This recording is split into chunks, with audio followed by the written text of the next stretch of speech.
Buenas noches a todos. Mi nombre es Lea y soy de aquí de Ciudad de México.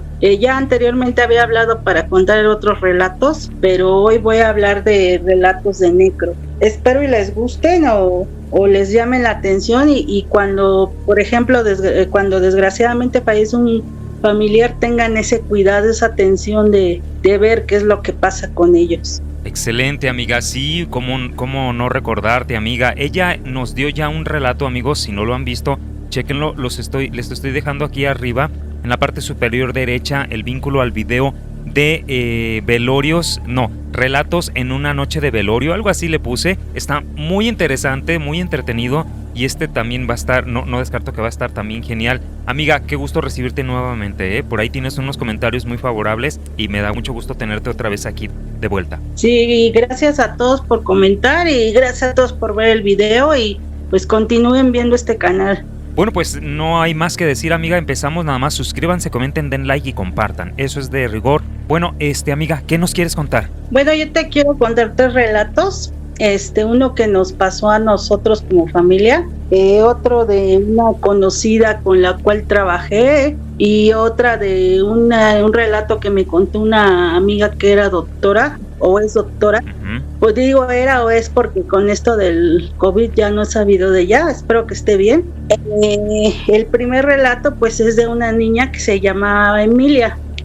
Emilia, nosotros le decíamos Emilia Sosa porque su papá es químico y siempre nos hablaba de la importancia de la sosa en las cañerías. Era una niña no de unos 8 años, pero era extraña en el modo de cómo hablaba como una adulta. A nosotros nos llamaba mucho la atención y se empezó a ser amiga de la familia de nosotros. Nosotros vivimos en una zona que es rumbo hacia el sur de la ciudad y pues es una zona reservada, se podría decir. Entonces Emilia no tenía amigos, había llegado, sus papás eran libaneses, ella me imagino que también, y se ponía a contarnos ese tipo de cosas. Entonces de ahí nos decía mi hermano el más grande, jálela la cuestión de que júntense con ella, platiquen porque está solita y era una niña realmente sola porque nosotros la veíamos y iba caminando sola a su casa,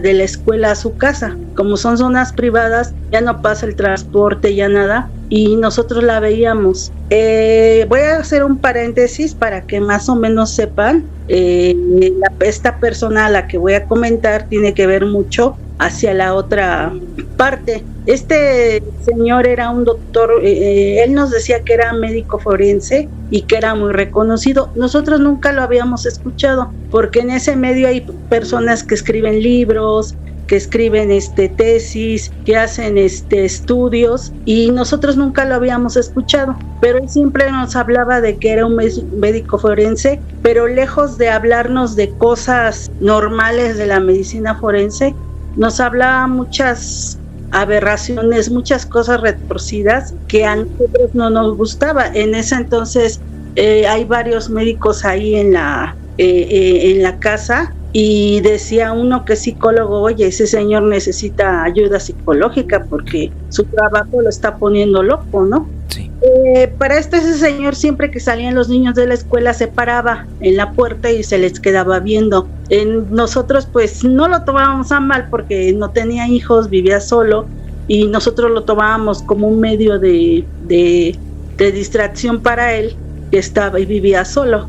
Una vez lo invitamos a la casa, ahí a la casa y estuvo platicando todo eso que te comentaba, todo lo que le hacía a los cadáveres, todo lo que le hacía a las personas cuando ya estaban fallecidas, todas las atrocidades como golpearlos, estarles, jugar con ellos, burlarse de sus genitales, burlarse de la forma como habían muerto. O sea, eran cosas que no tenían que ver nada con la medicina forense. Ese día mi hermano el más grande me dijo, ¿saben qué? Ese señor ya no lo quiero en la casa, no lo metan a la casa, tienen prohibido juntarse, meterlo a la casa, y quieren ustedes siéntense en la banqueta a platicar con él. Este señor yo lo comento porque va a tener que ver mucho después con lo que pasó con Emilia. Pues Emilia se hace amiga de la familia y pues nosotros tenemos varios niños pequeños. La más pequeña era de 1 año. A mí una vez me llenó de miedo que este señor pasó, iba caminando y me dice: oye, ¿nunca has pensado que tu sobrina se puede morir? Y un bebé tan indefenso quedar en manos de una persona. Y yo me quedé, no me dio miedo así, digamos, no demostré mi miedo, pero de ahí ya no lo saludábamos porque tenía esas ideas. El caso es que nosotros nos pusimos un plan de trabajo en el cual nos teníamos que ir a la frontera a trabajar. Y como ya había mucho trabajo por la forma de cómo se vive en la frontera, en los estados de la frontera, pues nosotros la verdad íbamos en ese entonces por el dinero, ¿no? Porque lo que nos importaba, ¿no? Apenas habíamos terminado de estudiar y la verdad lo que nos importaba era el dinero. Un conocido nos comentó que ya había muchas funciones y que podíamos hacer bastante dinero. Resulta que nos vamos y les hablábamos. Un día me habla mi sobrino, un sobrino que tenía en ese entonces, yo te estoy hablando de hace 10 años, él tenía 13 años, y me dice: oye, me dice, Emilia desapareció. Le digo: ¿cómo que Emilia desapareció? Sí, dice, sus papás vinieron hoy a las 2 de la mañana a buscarla aquí, que si no se había quedado a dormir en la casa porque desapareció y ya la andamos buscando todos. Dice, porque es imposible que aquí se pierda un niño, si son zonas, se supone que son zonas muy reservadas, ¿no? Muy prestigiadas como para que se roben un niño. El caso es que le digo, pues síganme manteniendo al tanto de Emilia. Emilia no aparecía y un día resulta que este señor pasaba y veía a una sobrina que en ese entonces tenía 5 años y se le quedaba viendo y le decía: ven, vamos a mi casa a comer dulces. Pero ellos están acostumbrados a decirle: no, ¿por qué no mejor pasa usted a mi casa y ahí comemos dulces? O sea, porque es la forma de tenerlos seguros. Entonces el señor no se acercaba porque teníamos unos perros y esos perros son de ataque. Entonces el señor nada más se les quedaba viendo y se seguía. Un día dice mi sobrino que pasó el tiempo, pasó un mes y medio, y se venía la época de fiestas. Entonces los niños se disfrazan para salir a las fiestas y andan paseándose en la calle. Les dan dinero, les dan dulces, les dan lo que la gente puede darles. Dice que entonces mi sobrina, la de 5 años, dijo cuando venían caminando, porque hacía mucho viento, y le dijo: oye, ahí está Emilia parada y nos está hablando que vayamos. Y dice: ¿cómo va a ser Emilia? Y dice que todos fue a dejarlos a la casa y regresaron y no había nadie. Entonces le dijo: mi hermano el grande ha de estar como conmocionada por la pérdida de la amiga, porque pues realmente era una amiga de ellas, ¿no? Resulta que este señor se va y desaparece. El que era doctor desaparece. Y un día mi sobrina se levanta, dice mi sobrino, me habla y me contó tal y como sucedieron las cosas. Me dice: se levantó ya en la madrugada como a las 2 de la mañana con los ojos cerrados y decía: yo sé dónde está Emilia, porque ella me lo acaba de decir. Vino, se sentó en mi cama y me dijo: ¿en dónde está? Hay que ir en el carro por ella. Entonces él pensó que él pensó que la niña había hablado por teléfono y le había dicho que estaba perdida por ahí. Dice: está por Cuemanco, y pues por Cuemanco hay muchas zonas vacías. Eso es en México, ¿verdad? En México, por rumbo hacia Xochimilco. Ah, ya. Para las personas que no conocen México, es rumbo hacia Xochimilco. Cuemanco es una zona donde están todas los embarcaderos de lanchas, trajineras, todo eso por ahí. Dice que él, como pues estaban solos y no querían creerle a ella, en ese momento agarró a ella, a las otras 2 chiquitas, y se fueron a buscarla. Y dice que llegaron a una zona donde había un tambo Entonces se quedaron viendo el tambo y pasó un indigente. Bueno, no un indigente, un borrachillo que andaba ahí de los que son de la zona. Y le dijo, oiga joven, dice, ¿cómo ve que en donde está ese tambo se ven muchas luces en la noche? Pero muchas luces. Y se oye que grita una niña. Y ya hemos ido a ver, y no hay nada. Ya hasta nos metimos al canal para ver si está por ahí y no hay nada. Entonces mi sobrino regresa con mi hermano el grande y dice, no, pues es que ese tambo, ¿qué es? Entonces dijo mi sobrina, es que Emilia está en el tambo. Cuando nosotros cuando mi hermano fue y movió, o sea, se movió, le dijo a los papás, se movieron y prácticamente fueron y sacaron el tambo y ahí estaba Emilia, en un montón de sosa. El señor lo descubrieron porque iba diario a ver el tambo. Diario iba, yo me imagino que iba a ver si ya lo habían encontrado o si ya la habían encontrado. Cuando lo capturaron fue porque la misma gente le dijeron, no, es que viene un hombre así y de esta forma así vestido y es de esta forma físicamente, y lo capturaron. No sé dónde lo encontraron, realmente la información se llevó bajo el agua porque como es gente de dinero, no le gusta que se sepa lo que les pasa. Claro. Entonces ya este hombre dicen que entraron a su casa y que tenía cientos de fotos de gente maltratada, golpeada, todo lo que hacía el negro con ellos. Ajá. Pausa, amiga. Amigos, les voy avisando que muchas de las palabras van a estar con un efecto especial para que YouTube no me detecte el video o no me lo censure, ¿de acuerdo? Entonces, si escuchan unas palabras que están con un sonido especial, pues es nada más por eso. Adelante, amiga, tú continúa. Sí, entonces, todo lo que hacía de necro, todas las prácticas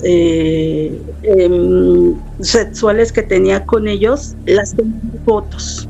Se veía mal, porque de hecho un día se nos acercó él y lo invitamos a la casa a comer. Lo que a mí no me gustó es que agarraba mucho a las niñas, o sea, si hay gente que les agarra los cachetes o el pelo, oh, qué bonita estás tu vestido y ya. Y él a cada rato les agarraba la mano, les agarraba el vestido, les quería estar agarrando la pierna. Entonces a mí eso no me gustó. No, su plática no era sana, porque nosotros comentamos, oye, ¿viste el bebé que llegó? Sí, pobrecito bebé, estaba muy chiquito, pero ya, o sea, cosas que son meramente médicas, pero él ya se iba hacia el morbo, hacia la depravación, ya era una cosa que se echaba de ver.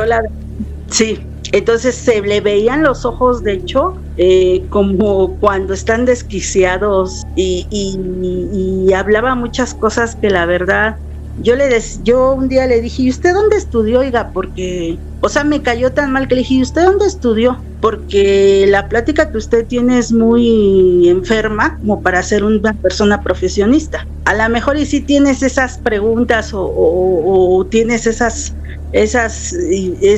pláticas enfermas, pero buscas un psicólogo o otras personas o un psiquiatra y le cuentas, ¿no? Fíjese que yo pienso que pasó esto, o pienso que debe de ser esto así, pero no tienes que estar, eso no se habla, no se divulga. Antes de eso se sospechó de los papás, del papá, que surgieron los rumores que el papá le tenía asegurada a la mamá y a la niña y que era mucho dinero. Otros decían que no, que la mamá en un ataque de histeria, porque le daban ataques de histeria, le había quitado la vida. O sea, había muchos rumores, pero al final de cuentas salió que este señor, de hecho, no está en la cárcel, él está en un manicomio. Oh, no lo metieron. Sí, nosotros supimos que él está en un manicomio, no está en la cárcel. Amiga, ¿qué tan lleno estaba ese tambo de Sosa?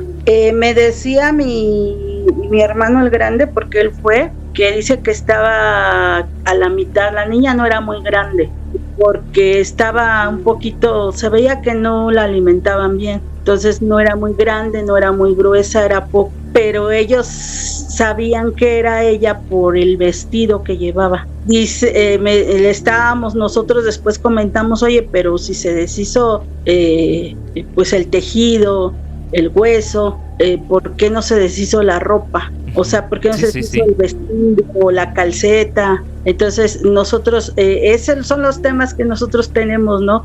Pero no de que, ay, ¿te fijaste? Estaba así como para agarrarla y ponerla así, o sea, cosas, sí, claro. No sé, la verdad no me gusta.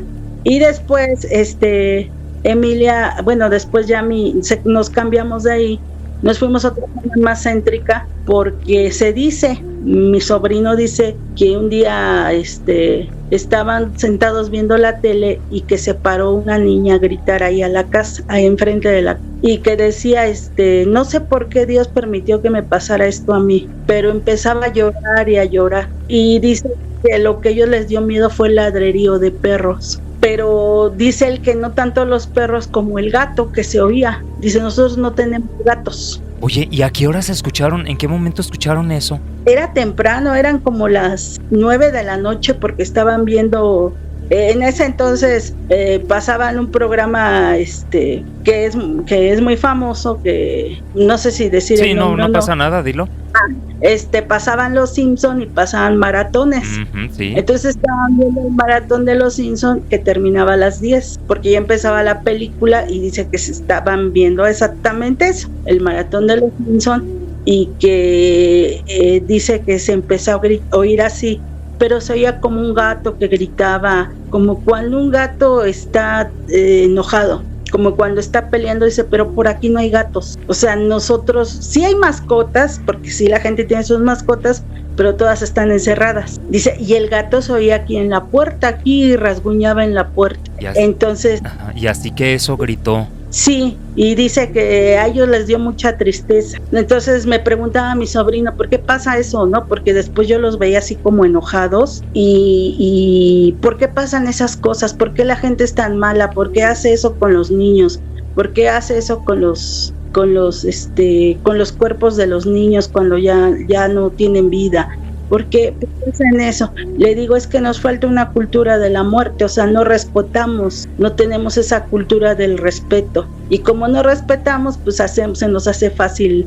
Si no respetamos una cosa, no respetamos la vida tampoco. Entonces, si nosotros tuviéramos esa cultura, seríamos más, respetaríamos más la vida. Y fue una época difícil porque de hecho ellos fueron al psicólogo, fueron al psicólogo porque estaban todos así como que espantados. La niña seguido se paraba de dormir con los ojos cerrados. Ajá. Y decía que Emilia se la quería llevar. ¿Quién, perdón? Que Emilia se la quería llevar. Ah, sí. Que porque estaba sola y que ella no quería estar sola. Entonces dijo su papá, no, ¿sabes qué? Vámonos de aquí porque a mí no me gusta nada de lo que está pasando. Se fueron a un lugar más céntrico, más popular, y pues ahí como hay más gente, pasan más carros, venden cosas, pues los niños ya se distraían, ya no había tanta soledad como ahí, porque realmente está solo. Y eso es lo que pasó con Emilia, ¿no? O sea, como una persona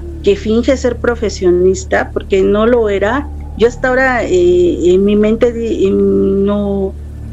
me dice, ese señor no era profesionista, no tenía ni una ética, no tenía nada. O sea, no sé de dónde sacó tantos, porque sí tenía sus diplomas, una vez nos los enseñó, y me dice una hermana, ¿no? Me dice, ay, de la que nos salvamos, porque esa vez nos metimos también a su casa a ver los diplomas y los títulos, y sí tenía varios diplomas y títulos, pero bueno, también tanto conocimiento a lo mejor lo enloqueció. Quiero hacerte dos preguntas. La primera, cuando ya ves que dices que la puso en el tambo y eso, ¿cuántos días estaría la pequeña? Ella estuvo todo febrero, marzo, abril, 3 meses. Ole, tanto tiempo. No, pues claro.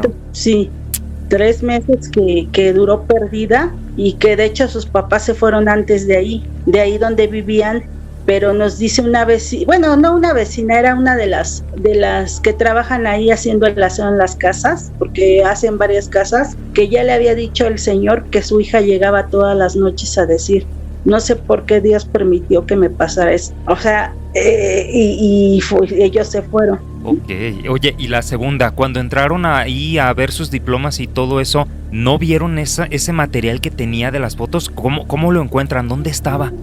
Dicen que había una como cuarto atrás, en lo que se conoce como en esas casas hay una como bodega, y no es muy grande, es como de 3 metros por 2, o sea, grande no es, y ahí tenía todo guardado por archivos, o sea, todo bien organizado, pero nosotros nunca vimos nada. Lo que sí nos llamó la atención era que él empezó a hablar otra vez de eso, y dice, no, es que si me encontrara unas muchachas como ustedes, yo me volvería loco. Y entonces nosotras nos empezamos a reír, le dije, ya ves, ya conseguiste marido, o sea, y como que yo pensé que se iba a enojar, pero como no, como que le dio pena. Y terminó no corriéndonos así, ¿no? Pero nos dijo, bueno, ya las dejo porque yo tengo cosas que hacer y creo que ustedes también. No, pues qué bueno que se salieron. Sí, pero nosotras sin saber y la gente sin saber, o sea, las personas sin saber con quién vivían ahí cerca de eso. Y precisamente ahora que fue la fiesta, esa fiesta que hubo, nos acordamos de Emilia. Ajá. Porque ella andaba ahí con nosotros y andaba gritando, duró bastante tiempo, como 3 años conociéndola. Ajá. Y andaba pidiendo cosas y andaba corriendo, o sea, todo eso nos acordamos, y pues desgraciadamente hay gente que está mal. Efectivamente, amiga, pues sí, ni modo, pobre pequeña. Menos mal que ya está donde debe de estar este sujeto. Ok, amiga, continuamos. Uh-huh. El otro relato que quiero contar es que cuando nosotros, justamente cuando nos vamos y pasa lo de Emilia, nosotros estamos allá en el norte y abrimos una funeraria. Al principio, pues llegamos como todos y empezamos a tener clientes normales. ¿Qué quiero decir con normales? Gente que moría, que fallecía de enfermedad, que fallecía en el hospital, gente mayor, o sea, cosas normales que es de la vida. Y después posteriormente nos empezaban a llegar todo lo que pasa en el norte, que había habido una balacera, no sé, que se habían peleado en tal palenque, y nos llegaban bastante trabajo. Para esto se nos junta una muchacha que trabajaba en Texas, porque ella sí nos dijo que trabajaba en Texas, y se llamaba Olivia. Se llamaba, digo, porque no sé qué fue de ella, si siga viviendo allá o se fue a vivir de donde ella era de Chihuahua. No sé si se regresó a su estado o no sé. El caso es que ella llega y nos empieza a decir que ella sabía hacer esto y lo otro, y mi hermano la contrata porque dice que él no se daba abasto con estar trabajando allá en Houston y venir para acá otra vez al Paso a trabajar conmigo. Entonces, que para que tuviera quien me ayudara y todo. Al principio estaba bien Olivia, platicábamos, tenía un humor así como ácido, o sea, hacía chistes de que no tenían que ver, o sea, chistes que no eran graciosos de las personas, pero había algo bien curioso, que quedábamos, no, pues una noche trabajas tú y una noche trabajo yo, un día trabajas tú y un día trabajo yo, y así estábamos. Un día llega una señora que le tocaba a ella trabajar, pero no llegó porque entonces andaba de novia del que era su esposo, y llega la señora y me dice, es que ya vine. Y le digo, sí, dígame, es que ya vine y vengo que sí le doy la lengua de mi hijo. Y yo, ¿cómo? Le digo, ¿de qué me habla? Y me dice, mira, dice, lo que pasa es que la otra señorita me dijo que si le daba un órgano de mi hijo, ella me regalaba la caja y el sepelio. ¿Qué? Y le digo, ¿y como para qué quiere eso su hija? Ella, no sé, dice, eso me dijo, pero mi hijo, el muchacho había fallecido en una pelea de la calle. Oye, pero no me sorprende lo que le pidió ella, pero que la mamá haya accedido a darle el pedazo de... No, qué bárbaro. Lo que pasa es que como era gente de escasos recursos, Sí. ella les metía miedo y le decía, no, es que su hija se va a ir a la fosa común, y una vez que está en la fosa común ya nadie lo va a poder rescatar, o le van a dar lo que no es, y su hijo va a estar penando. O sea, ella abusaba de eso, de la ignorancia de la gente, porque, vuelvo a repetir, no tenemos una cultura de muerte. ¿Qué es lo que debo de hacer cuando fallece un familiar?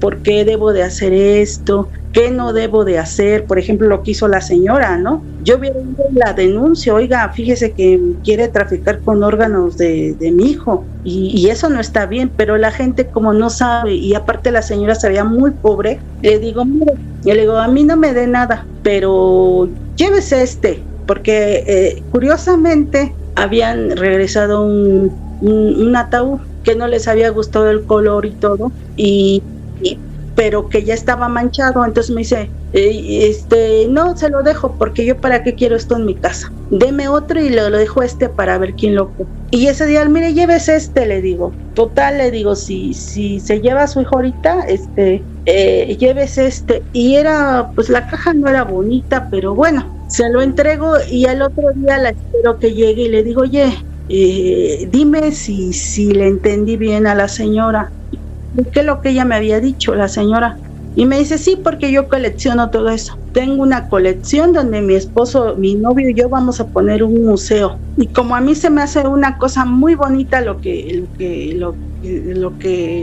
órgano que le pedí, ay, pero si la hubieras visto, o sea, como si estuviera hablando de una persona viva. Ajá, y con deleite. Ajá, vieras qué bonita es, que te hubieras enamorado de ella. Yo a lo mejor y digo, ay, ¿por qué tiene el cerebro? Como hace unos años, ¿no? Que llegó una señora que tenía un hemisferio del cerebro chiquito y el otro era normal. Entonces yo le decía, ¿y esa señora cómo pudo tener 11 hijos y trabajar y hacer su vida normal y murió de vejez? O sea, esa era mi duda, no era que era bonito ni nada de eso, ¿no? Entonces, me dice ella, sí, para eso lo quiero, yo puedo hacer lo que quiera, porque aquí estamos en tierra de nadie, y yo nada más me quedé así. Le digo, está bien. Le digo, como quieras. Le digo, yo nada más te aviso que eso es un delito, yo aquí no te quiero, porque eso es un delito y me vas a meter en problemas a mí. No, pero ¿desde cuándo acá? Si ustedes allá en la ciudad son bien corruptos, y no se pasa, es un montón de cosas, ¿no? Al final de cuentas yo le hablé a mi hermano, en ese momento llegó y le hablé y le dije, oye, fíjate que está pasando esto. Y le dijo, no, es que él trató de hacerla entender que estaba haciendo mal. Entonces, en ese momento, ella como que así lo entendió, porque ella no sabía embalsamar y ella necesitaba aprender para poder poner su funeraria. Entonces, pues ella necesitaba de mí, y como yo estaba ocupada, la verdad sí estaba indignada, ¿no? Porque digo, ¿cómo es posible? Si ve que la gente no tiene, si ve que está sufriendo un dolor y ella todavía se atreve a negociar. Al final de cuentas, un día me dice, ¿no quieres ir a mi casa? Porque ya había pasado todo, y pues yo así como que sabía que no tenía que ir, pero fui, porque yo quería saber qué tan cierto era lo que ella decía, o nada más le gustaba andar fanfarroneando y decir que iba a poner un museo. Y llegué a su casa y era una casa normal, y me enseña en frascos tejidos, cosas de las personas. Y me dice, y tengo unas fotos que me mandan de otras partes del mundo, donde tienen necro con los cuerpos. Oh. Y vamos a hacer un museo, y mira, es que yo te invito, porque... Y yo así, la verdad no me espanto tan fácilmente, pero no se me hace justo, ¿no? Entonces le digo, pues no, para eso ya tenía yo otra conocida ahí que trabajaba en la madera, tenía un aserradero. Y me dice, no, ¿qué crees? Que tengo un montón de tablas aquí de la madera que cortamos y nos sobra, y ya no sé qué hacer. Y yo le comenté lo que hacía ella, y ella, sin ser forense ni saber nada de eso, oye, me dice, ¿y si hacemos unas cajas así, pues nada más así como para normales, y las forramos y las donamos? Yo te doy tantas, y tú cuando lleguen se las donas y ya se las das, que se las lleven. Y sí, es lo que hacíamos. Después ella dejó de tener ese negocio que tenía con nosotras. O sea, ya dejó de tener esa manipulación con la gente. Porque de hecho pusimos un letrero que decía: se donan ataúdes para personas de bajos recursos. Y pues la gente iba y me decía: ¿pero cuánto me va a cobrar? No, señor, es una donación. Un día llevó las fotos y fue cuando mi hermano la corrió porque él sí las vio. Dice que él sí las vio. Y eran unas fotos tan horribles que inmiscuía animales, inmiscuía gentes. Dice que lo que a él no le gustó fue ver un niño. No. Y ahí ya dice que él le daban ganas de agarrarla y azotarla contra la pared porque era un niño, dice. Oye, pero una pregunta, ¿eran hombres fotografiándose haciéndole eso al cuerpo o también mujeres? Hombres y mujeres. Hombres y mujeres, vaya. Como que yo me imagino que tenían un fotógrafo especial porque las fotos estaban muy bien tomadas. Bueno, eso me dijo mi hermano, que tenían muy buen ángulo de luz, que tenían, o sea, eran fotos que se veían muy bien, no eran fotos no eran fotos normales.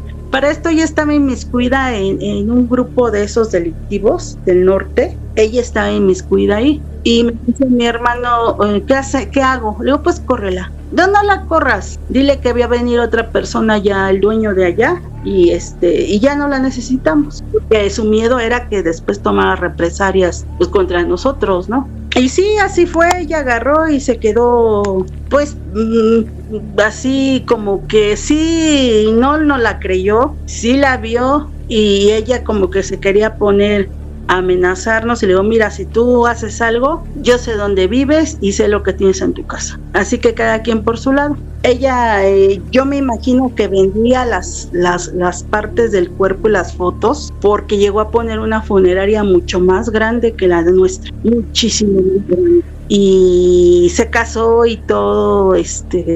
Duró así, que serán como 4 años, y yo me imagino que seguía haciendo lo mismo porque no le bastó lo que ya tenía, sino quería más cosas, más dinero. Y llegó, bueno, el marido nos cuenta, porque después el marido se empezó a juntar con nosotros, pero nosotros ya no le enseñábamos nada. O sea, yo ya no le enseñaba nada. Le digo: ¿te quieres aprender? Te cobro tanto, te cuesta. O sea, porque ni siquiera era para un fin, el final, que es las cosas, lucraban con... O sea, tú lo aceptaste a pesar de que no se hablaba la esposa contigo. Sí. Bien. Y él quería juntarse, pero no lo aceptábamos. Ajá. Y nos llegaba a contar cosas. Una vez nos contó que había llegado una persona muy importante de ahí. Él nos dijo que un patrón, nada más, así se refirió. Y es que llegó un patrón con su hermano y que a Olivia se le ocurre, porque Olivia tiene cada ocurrencia. Y yo así como que me quedé, que como ya no tenía un ojito, pues el otro no le servía. Entonces el ojito pues ya lo tenemos nosotros aquí, y lo tenemos con el nombre de la persona y todo. Y me dice ya me quedé yo así, y me dice: bueno, dice, ya me voy. Fue la última vez que lo vimos. Yo creo que ella le ha dicho: ya no les cuentes porque nos van a denunciar, no sé. Y esa vez eran como las 5 de la mañana, 6, que apenas empezaban los celulares a funcionar un poco más modernos. Y me dice: ¿sabes qué? Ven rápido a mi funeraria. Entonces yo me vine, dije: ¿qué pasó? ¿Quién está ahí? O sea, yo empecé a pensar lo peor, desde que mi hermano estaba ahí ya desvivido hasta que era un conocido de los que teníamos, y llegué. Ella tuvo una niña de su casamiento, y yo recuerdo que esa niña estaba muy bonita, no se parecía ni a ella ni a él. Era un bebé muy bonito, muy agradable, porque de todo se reía. Y no se me vino a la mente su niña, nada más se me vino a la mente eso. Cuando llegué, había un montón de patrullas afuera, y había un ataúd de niño en la entrada de su casa. Ella me dice que había llevado a la bebé con la señora que la cuidaba, y que como no habían llegado, la señora tenía orden, que cuando no llegaran, la señora tenía la orden de quedarse hasta que ellos llegaran. Todo ese día no llegó, y que le apareció ese ataúd con un cartel que decía, ojo por ojo, me quedo con tu hija. Y pues ya te imaginarás que estaba dentro del ataúd. Pues en el ataúd estaba la niña, igual le sacaron todos sus órganos a la niña base, porque el patrón, que decía ella, este señor se dio cuenta que lo que le habían hecho a su hermano, y pues él no iba a permitir eso, ¿no? Se supone que era un lugar pues de alto prestigio, que no debían de pasar esas cosas, y él se desquitó con la niña, se desquitó con su niña, y pues ella de ahí quitaron esa funeraria. No, de hecho no la quitaron, cerraron todo. Después me decía, se las traspaso. Le digo, no, ni mobiliario ni nada. No, porque ya está maldito, como quien dice, ¿no? Sí, por todo lo que ella hacía, por todas las maldades que hacía tanto el esposo como ella. Ahora yo digo, ya tengo un bebé, pues ya me freno, ¿no? Ya, o sea, no sé.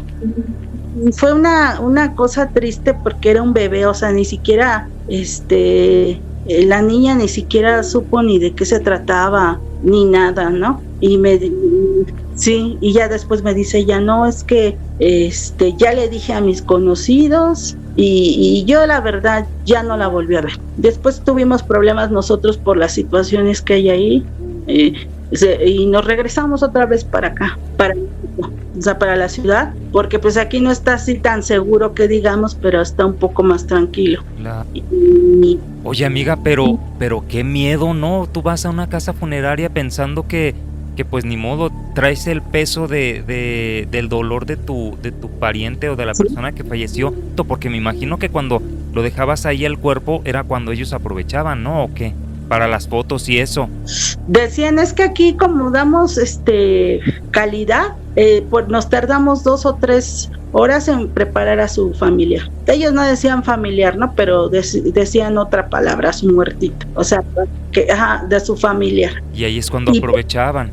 Exactamente, todo ese tiempo. Y después nos enteramos de más cosas que hacían, que digo, qué bárbara, o sea, qué bárbara mujer. Ellos tenían un crematorio y había partes hay partes que no se queman todas completamente del cuerpo, y ellos aprovechaban para venderlas en vez de hacer lo que tenían que hacer. Y toda la gente se enteró, o sea, no nada más ellos. Y como se dedicaba a trabajar la pura gente de ese tipo, te imaginarás, todos andaban así como... De hecho, ahí la fueron a buscar una vez y a mí me dijeron, es que nos debe unas... No, le digo, es que aquí trabajó, sí trabajó, le digo, pero en cuanto tuvo problemas también por lo mismo con nosotros se fue. Claro, me imagino que tú has de haber tenido problemas, porque si ven que una hace eso, han de creer que también lo hacías tú. Fueron a preguntar y hasta eso me dice, bueno, si la ves, le dices, no le digas que la andamos buscando, nada más dinos dónde está. Sí, yo dije, porque nunca la volví a ver, De hecho, no sé si está en su pueblo, bueno, allá en Durango, que diga en Chihuahua, o dónde esté. Pero ella se desapareció. A partir de lo de la niña se desaparecieron, o los desaparecieron, es lo que no sabemos. Sí, también. Oye, amiga, las fotos que viste, ¿cuántas personas diferentes en las fotos llegaste a ver? No me refiero a los cuerpos, sino a las personas que estaban haciendo eso a los cuerpos. Eran muchas, y lo peor de todo es que eran de todas partes del mundo. ¿Qué? O sea, había de Francia, había de Suecia, había unas de Finlandia, había unas de Alemania, había de todo. ¿Algo en las fotos te llegó, te llamó la atención porque fuera como muy extremo, muy extraño? Lo del niño. Lo del niño que dices ahí, sí. Sí, que esa era de aquí. Me parece que era de Michoacán, por ahí. Y me imagino que las fotos eran muy explícitas. Sí, y porque estaban bien tomadas. Yo me imagino que tenían un buen fotógrafo que las hacía, porque esas fotos las hacía cualquier persona. O sea, estaban bien tomadas, bien enfocadas. O sea, tenían buenos contrastes de luz, todo bien. Lo que a mí me llamó una vez la atención es que su mamá fue a buscarla y nos dijo que si sabíamos dónde estaba, que le dijéramos. Nosotros no sabíamos dónde estaba, nunca supimos más de ella. Por eso te digo, o desapareció o la desaparecieron. ¿Qué nos recomiendas a todos nosotros fijarnos para que no nos pase algo así con nuestro pariente? En primera, cuando se va a embalsamar, que alguien permanezca ahí. Hay gente que dice, no, es que se hacen movimientos muy bruscos que pueden decir que los familiares se pueden enojar. No, o sea, yo estoy ahí viendo cómo lo visten, cómo lo embalsaman, cómo lo bañan, yo estoy ahí. Igual cuando ¿Ellos te tienen que dejar? Sí, tú puedes decir, esa era su última voluntad y te tienen que dejar. Ok, bien, adelante, ¿y qué más? Y de hecho, cuando, por ejemplo, los funerales, un paréntesis, los funerales de otras religiones, por ejemplo, los funerales de Oriente, de Medio Oriente, hay una persona ahí parada, hay un familiar viendo, y precisamente es por eso, ¿no? O sea, porque ellos cuidan mucho eso. Entonces, cuando se va a embalsamar, se va a bañar, se va a lavar, nada que yo quiero participar en peinarlo, no. O sea, usted haga su trabajo como que yo no estoy y tengo que estar parado ahí. Y cuando se va a cremar, hay crematorios, nosotros lo hacíamos porque teníamos uno que le decíamos, ¿quién quiere apretar el botón para que vean que sí se está cremando su familia? Y desde que se mete hasta que entra y se crema. O sea, precisamente por eso, porque también nos decía una persona, gente que no sabe, me dice, no, es que mezclan todos los cuerpos, o sea, como si fueran, yo así me lo quería imaginar, si fuera... Ese miedo tengo yo también, yo me quiero incinerar, pero no quiero que sea en el Seguro Social porque dicen que ahí juntan tus restos con tu cuerpo con los de otras personas. Exactamente, entonces vas a una funeraria, a un crematorio particular y tú solito entras. De hecho, la persona que te va a cremar, que va a cremar, dice, oye, pero es mucha ropa. Mira, ¿qué te parece si nada más dejamos su suéter y su falda, o su pantalón, o su blusa, o su camisa y su saco? Ya calcetines ya no, ya la amortaja ya no, porque mucha gente todavía amortaja, no sé, todavía se amortaja. Y nada más que entre el cuerpo, mucha gente dice, no, quítale toda la ropa y así. En los crematorios particulares como el que teníamos, era solamente una persona. Decía una vez una persona que entró a trabajar ahí, dice, es que terminamos muy tarde, le digo, o lo tomas o lo dejas. Pero aquí es de que la gente se vaya tranquila, los familiares estén conscientes de que es su familiar y hasta que entregan las cenizas estar ahí parado. Porque hay gente que dice, la vamos a cremar, pero nos vamos a tardar 3 horas, 4 horas, dependiendo de la masa muscular, la masa ósea, o sea, dependiendo si la persona está muy delgada, si tiene obesidad, o sea, todo eso, y dicen, pues me voy a ir a comer, o voy a irme acá adelante a la plaza que está para ver. O sea, nada de eso, ¿no? Yo me tengo que sentar ahí a esperar que se termine de cremar para que una vez salido de la cremación me lo entregue. Claro, es que sabes que yo creo, sí, pues dan por sentado ellos que tú no te vas a querer quedar a esperarte tantas horas. Y aparte de eso, si no te quedas, pues ellos tienen acto libre de maltratar, por así decirlo, el cuerpo como les dé la gana.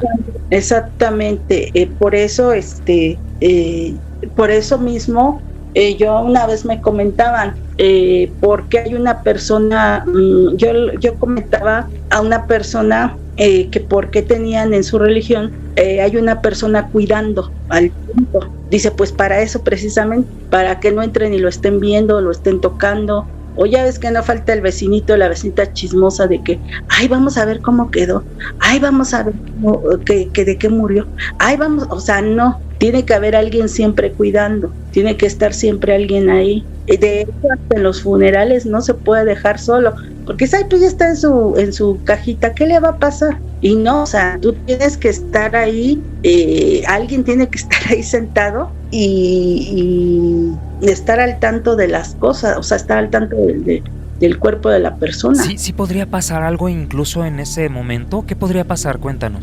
Yo una vez pasó algo muy gracioso. Digo gracioso porque La cara de la persona cuando la atrapamos se quedó así.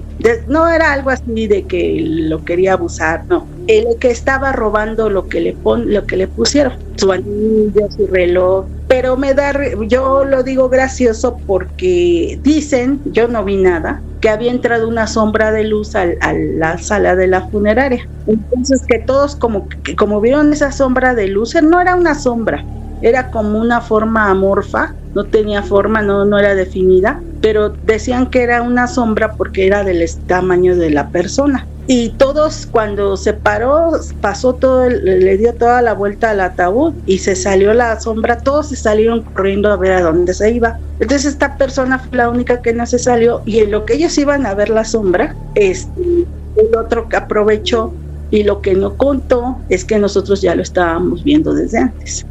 Entonces ya le dijimos, oiga señor, ¿qué se le perdió ahí? Ay, es que, a mí me dio risa porque así como diciendo, ay, pues ya me cacharon, ¿no? Y todavía nos dijo, es que espero que no estén filmándome. O sea, así como si estuviera haciendo una gracia, ¿no? Y le digo a mi hermano, ahora sí sale lo que mi abuela decía, unos a la pena y otros a la pepena, porque andaba ahí robando y los otros ahí de curiosos viendo lo que no tiene nada que ver. Y hay gente que sí los manosea, abusa de ellos. De hecho, cuando fallecen en los hospitales, hay gente que llega a hacer todo eso.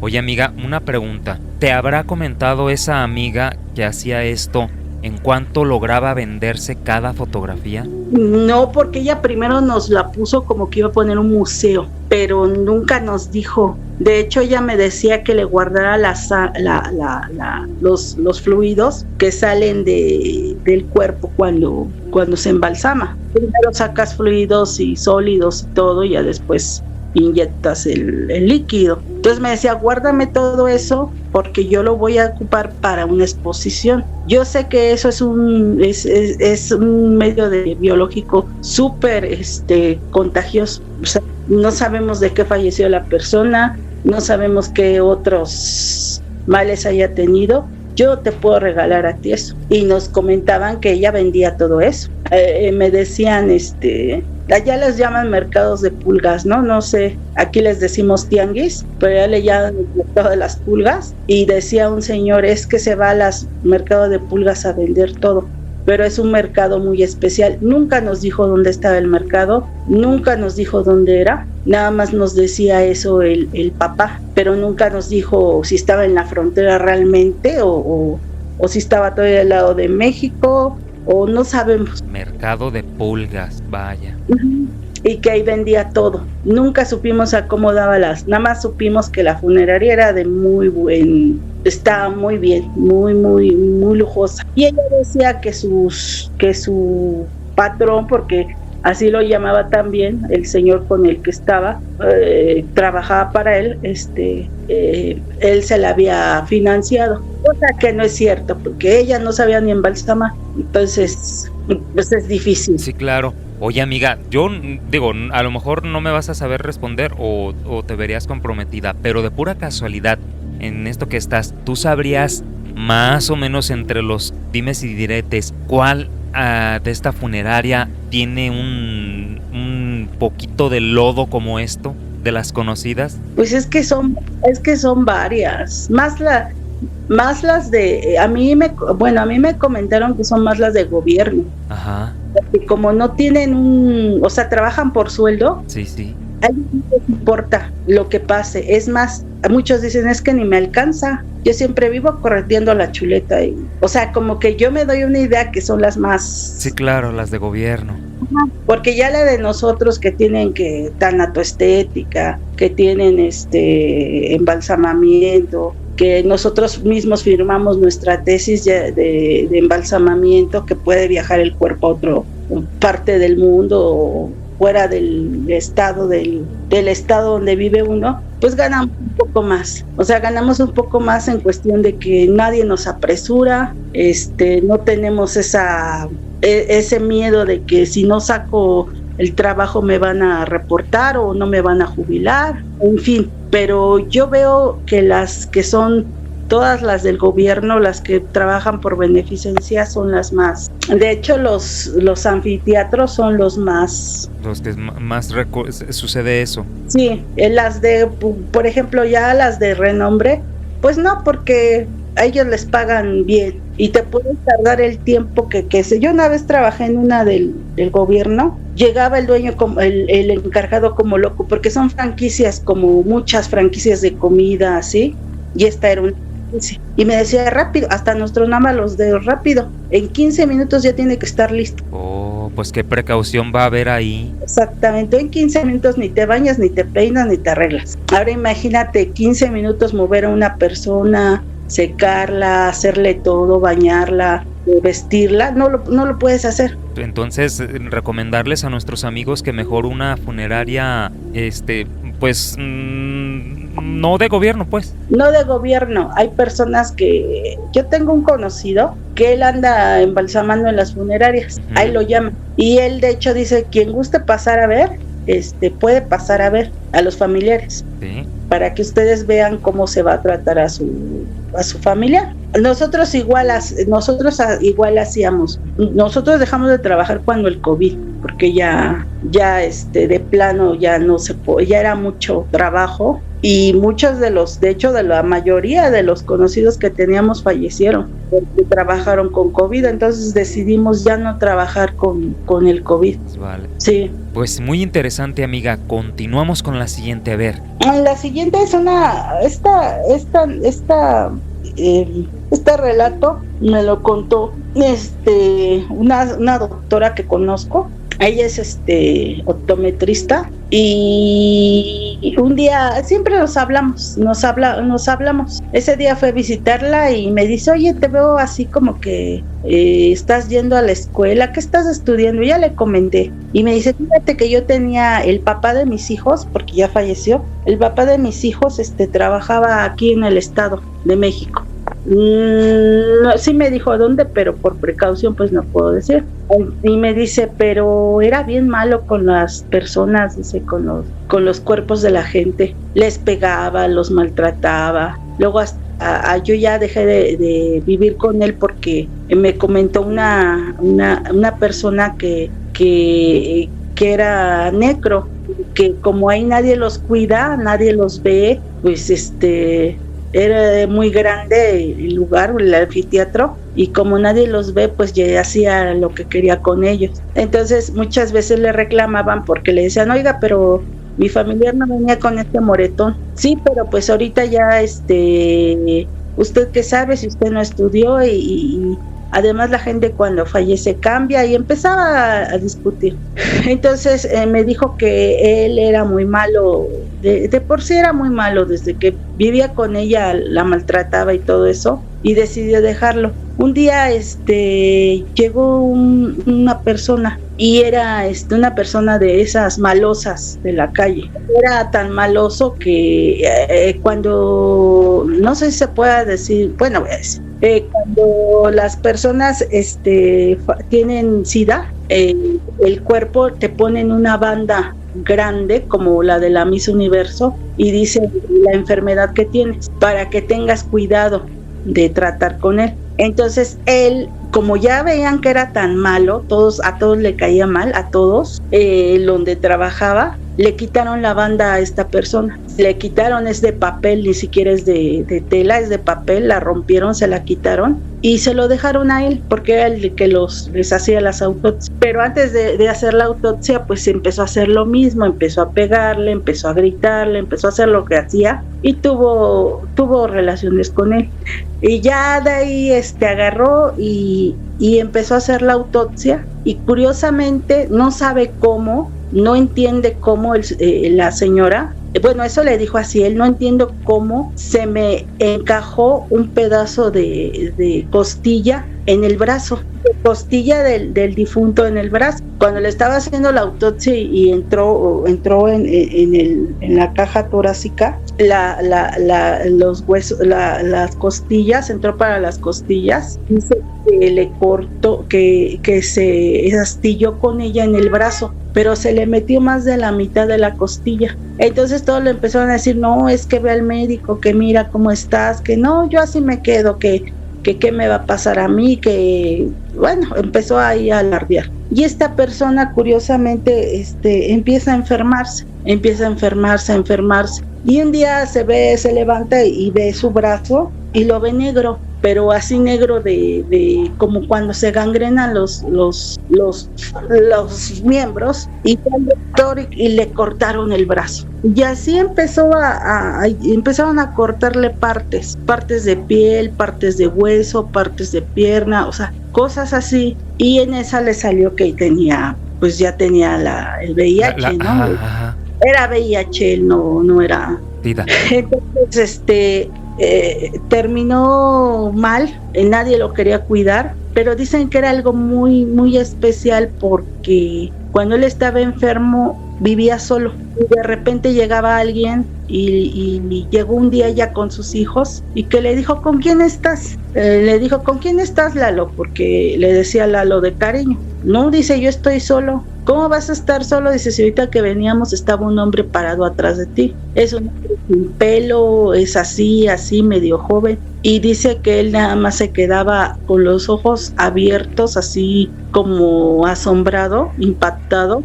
Pero decía, no, estoy solo. Entonces ya antes de morir, que ya nadie lo quería atender, en los hospitales, no sé si recuerdes que cuando salió el VIH, no atendían a las personas, aún no se conocía la enfermedad muy bien y pensaban que hasta por tocarlo se contagiaban y pues lo dejaban ahí sin atender, sin medicamentos y todo. Y me comenta ella que le dijo, ¿sabes qué? Ese hombre que tú que ves es el que me contagió, y que le empezó a contar todo eso. Ajá. Que te conté de lo que pasó de él y la costilla y eso. Ajá. Entonces ella dice que cuando se falleció el esposo, le fue muy mal. Los compañeros le hicieron lo mismo con él, que hacía él con los cuerpos, pero que curiosamente ese hombre siempre estuvo parado ahí. El hombre que decía el que lo había contagiado, el difunto, siempre estuvo parado ahí. Dice ella, si veías directamente hacia donde lo veías parado, no veías nada, pero si veías de reojo o estabas agachada, veías parado un hombre y podías ver lo que era él. Y me dice, y todo por andar maltratando a las personas. Dice, o sea, por no ser bueno con la gente. Ya me empezó a contar lo que hizo. Bueno, te pregunto, oye, pero dices que le cortaron el brazo, también le cortaron que una pierna también. ¿Qué más le pasó? La pierna le quitaban pedazos de piel porque eran como gangrenados, porque dicen que la costilla de la persona le causó una bacteria. Sí, eso es que también, de hecho, si abusas del cuerpo, pues por supuesto que te llena de bacterias. Y más aparte con el VIH que tenía, que él no sabía, hasta después, y pues claro que no tenía defensas y la bacteria hizo lo que quiso. Deben de haberlo odiado muchísimo para haberle hecho eso, que pues también por otro lado no estuvo bien, ¿eh? No, es que dicen que sí era muy malo. De hecho, yo después le platiqué a un conocido y me dijo, sí, dice, él estaba mal de una pierna y le dio el rengo porque estaba mal de una pierna. No, sí era muy malo, dice, era un, ¿cómo me dijo? Era un representante del diablo en la tierra. No, pues entonces sí debía de tener su escarmiento, tienes razón. Sí, yo dije, bueno, pues qué triste, ¿no? O sea, qué triste esa cuestión de este señor. Pero pues él se lo buscó porque era malo con la gente, o sea, pero me dice ella que de hecho cuando van a la tumba, porque van cada año, dice que el hombre está ahí parado, el hombre que se contagió, que tuvo el contacto y todo, dice que sigue ahí parado, que por eso ellos ya no van a verlo, esta vez pasada, este año pasado, dice que entró al par de ellos al panteón y que iba caminando. Dice que ya se le hacía raro porque caminaba muy rápido como para ser una persona, pero que se veía claramente quién era. Sí, me imagino. ¿Tú dirías entonces que estos casos de necro son más comunes de lo que uno cree? Sí, hay que recordar que estamos en un país muy grande, hay mucha información que la gente desconoce y sí, muchas veces dicen que es por la ciencia, en aras de la ciencia, y otras veces pues el morbo, ¿no? O el problema, como te vuelvo a decir, no hay una cultura de muerte, lo que te comentaba ahorita, no sabemos qué hacer cuando fallece una persona, a dónde tenemos que acudir, con quién tenemos que acudir, cuál es el mejor lugar para llevarlo a pasar sus últimos momentos, si se crema o se crema o se entierra, o sea, no sabemos nada a veces. Entonces, no tenemos esa cultura, pues no tenemos esa sensibilidad. Y yo te comento ahorita así rápido, este sobrino que te comenté del que fueron a ver lo de Emilia y fueron al psicólogo después, era muy dado a matar pájaros y los mataba, y un día se estaba riendo y yo así como que le dije, pero ¿por qué te ríes? Es que es un pájaro, ¿que no ves que ni casa tiene? No es nadie. Ya después de que tomó estas cosas, me dice, mató una mariposa, pero fue en accidente. Iba caminando y la estaban viendo todos y dice una niña, ¿mataste esa mariposa? Sí, dice, es que es muy triste que, o sea, su mentalidad ya cambió. Entonces ahora me dice, es que yo quiero que me cremen, quiero que me entierren donde está mi mamá. O sea, empieza a él a hacer sus proyectos ya, su cultura. Y voy a hacer una carta donde diga que esto, o sea, él ya está preveyendo, ahorita a sus 23 años, prevé, ¿no? Y es lo que decía yo cuando estuve estudiando tanatología, decían, es que es difícil que una persona, por ejemplo, una mujer que se casó el año pasado y ahorita ya está embarazada y va a tener su primer hijo, es difícil que ella piense en morir. Una madre que tiene a sus hijos chiquitos y los lleva a la escuela es difícil que ella piense que va a morir. O una niña que va a cumplir los 15 años y que va a hacer el baile, ella no piensa en morir, ella piensa en vivir y es normal porque estamos vivos, pero no tenemos esa cultura de qué vamos a hacer y ahora para dónde vamos. Desgraciadamente a veces caemos en las manos equivocadas. ¿Tú ya no te dedicas a esto, amiga? No, ahorita tuve un problema de salud fuerte que vengo arrastrando desde que era niña y ahorita ya se hizo más fuerte. Y pues para mí ya físicamente ya es difícil moverme, cargar, hacer lo que hacía. Ya no tengo la misma vitalidad que tenía hace 10 años. Entonces, ya no puedo y ya no nos dedicamos a esto. O sea, yo ya no me... Y mi hermano, pues ahorita él está en Houston y ahorita se metió en lo de la cirugía plástica y pues menos, porque dice que saca ahí que en las funerarias, y ya lo de la funeraria ya quedó atrás. Ya quedó atrás, pero las vivencias siguen. Sí, hay muchas vivencias que tenemos que a mí me tocó vivir y que a veces me pregunto, pero ¿cómo salí de ahí si las cosas estaban así? Y digo, pues no sé ni cómo salí de ahí. Pues serían todos los relatos que tengo ahorita que contarte. Excelente, amiga. Me encantó, estuvo muy instructiva esta plática. Y pues no descarto que pues tenga otra plática contigo en lo sucesivo. Sí, claro que sí, y espero que esta vez sean de cosas sobrenaturales ya en las funerarias. De eso hay mucho de las cosas sobrenaturales que se viven ahí. Así será, amiga.